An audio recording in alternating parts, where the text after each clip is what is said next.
voici en Bolivie, notre 6e pays d'Amérique du Sud.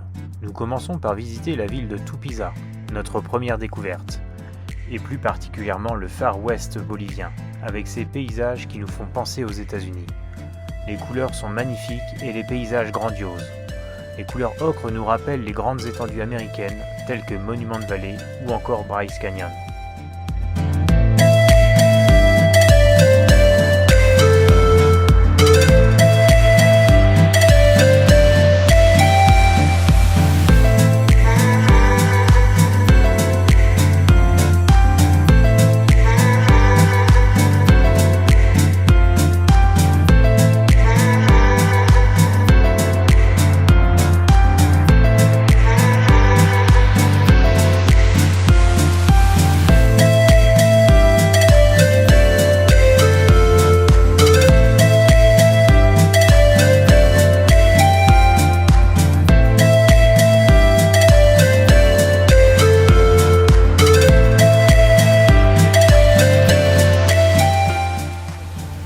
Nous arrivons à Uyuni, où se trouve le désert de sel, situé à 3658 mètres d'altitude, qui s'étend sur une superficie totale de plus de 10 500 km².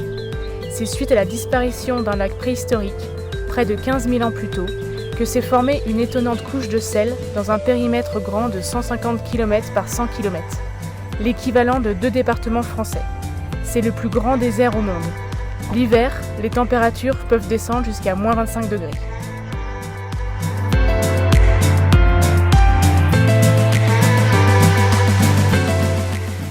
Dans la ville d'Uyuni se trouve un immense cimetière de trains où plusieurs dizaines de locomotives sont laissées à l'abandon.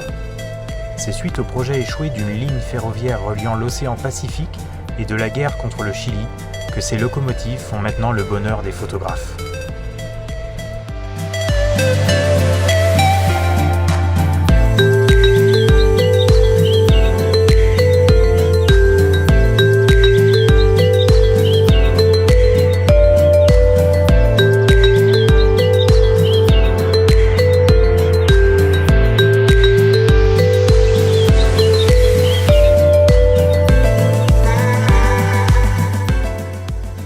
Nous prenons la route à présent en direction de la charmante ville de Sucre.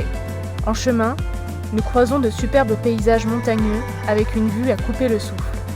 Nous arrivons donc à Sucre, surnommée la ville blanche, capitale constitutionnelle de la Bolivie. Celle-ci se situe à 2790 mètres d'altitude. Nous nous sentons donc beaucoup mieux ici qu'à Uyuni.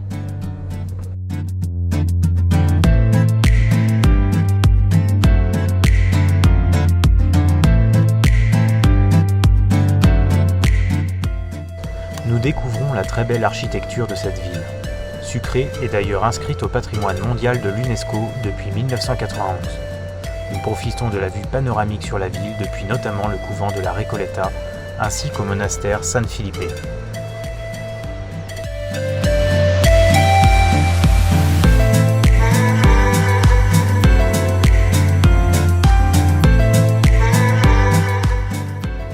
Une route chaotique, entre travaux et poussière, nous mène ensuite dans l'immense ville de Santa Cruz de la Sierra, notre dernière étape en Bolivie.